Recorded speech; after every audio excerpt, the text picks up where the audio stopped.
Welcome to this session on how to organise an induction within the UK.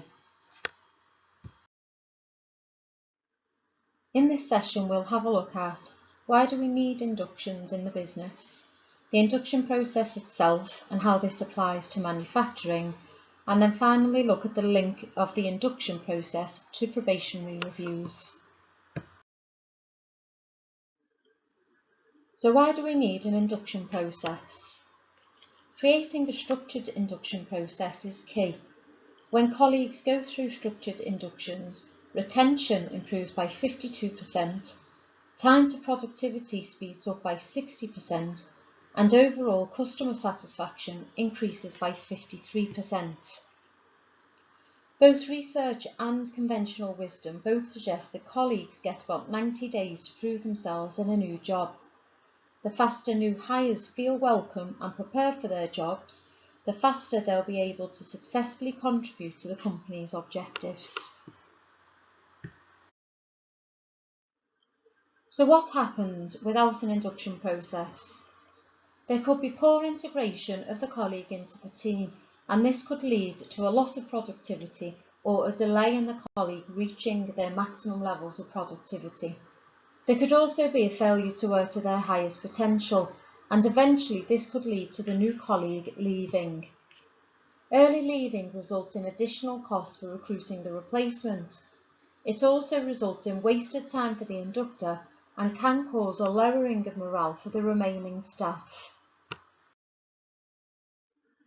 The benefits a good induction will bring include reducing labour turnover, better colleague engagement, an increased return on investment, and an increase in productivity levels.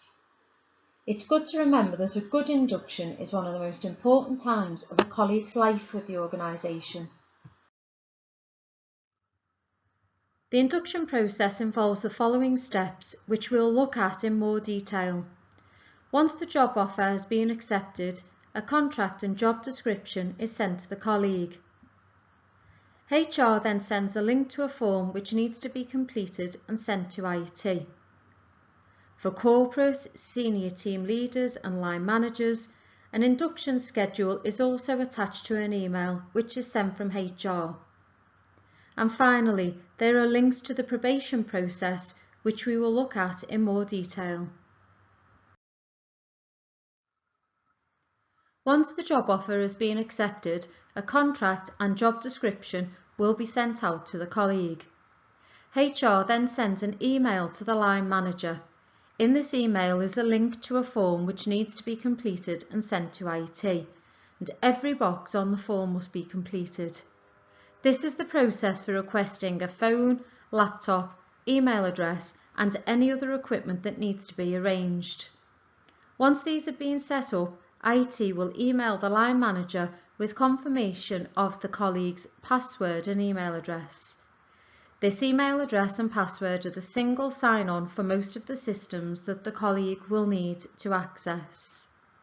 The form needs to be sent to IT 2 weeks prior to the start date, as they need time to make these arrangements. The induction schedule is also attached to the email from HR. As a line manager, this should be adapted and completed to suit the individual. As part of the schedule, for senior team leaders, line managers and corporate inductions, contact Gemma Wilson in HR to arrange attendance to the group corporate induction. Once arranged, this can be slotted into the schedule. Once the schedule is completed, this should be sent to HR so it can be forwarded to the colleague before they start. Looking at this process specifically for manufacturing, once the offer has been accepted, the job description and contract will be sent to the colleague. An email from HR is then sent to the line manager, and the induction pack will be provided. HR will assign e-learning modules as appropriate, for example, manual handling and food handling if necessary. A hamper will be created by HR and provided for the manufacturing colleague. A site pass will be issued for the Warrington site. HR will arrange for a photo to be taken and then the ID card will be issued. The Kronos fingerprint will be set up on the terminal and then there will be a handover to the manufacturing manager. For manufacturing colleagues, you should consider the following. Before the start date, you could contact the new starter and you should send them the induction plan by email 1 week before they start. If any social events are happening, you may consider inviting them along. On the first day, you should arrange a tour of the building and introduce them to any equipment they're likely to use. For lunch and breaks, make sure they have company, so you as the manager or their buddy should accompany them at these times, and you should arrange meetings with the other team members. During the first week, you should schedule meetings with key departments or people within the business. You could start the buddy scheme to ensure they have company and someone to talk to during the first week, and start work shadowing if this is appropriate. You should give them time to play on the intranet and new systems. You should give them time to see the introductory message to the business on Team QB, and the manager should follow up or do a one-to-one, which should include clarification about performance management and setting goals, etc. The final section is to consider how the induction links to probation reviews. Firstly, it's important to consider that the induction will take longer than the intense 1 week or 2 week period that's heavily supported by the line manager and other people in the business. So these meetings are a good way to keep communication channels open during the time that the new starter is settling into the business. So why do I need to do these meetings? These meetings allow you to communicate issues before the probation end date, giving colleagues a chance to make efforts to improve. It also gives you the opportunity to have a discussion and praise them for what is working well and identify ways to support them through training or sharing of information.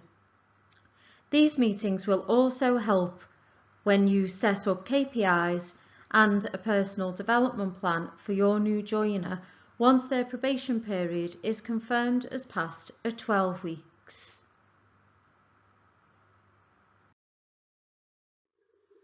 At this stage, the colleague will also be asked to complete the induction survey. During the induction and the probation period, a buddy should be arranged with either a team leader or a colleague. Before the 12-week sign-off, you will have a 4-week probation review, an 8-week probation review, and then you will have the 12-week sign-off meeting, which needs to be completed on Kronos. Some key points to consider are: if you have any concerns during your new starter's induction or probationary period, you should raise these with your HRBP as soon as possible.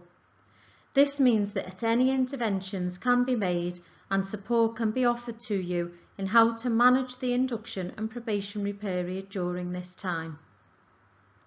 Do not let your new starter's probation date pass without a meeting. If you can't have a meeting ahead of the due date, HR will need to write to them to advise them that this delay does not mean that their probation is passed. So you must alert HR to the need to delay as far in advance as possible.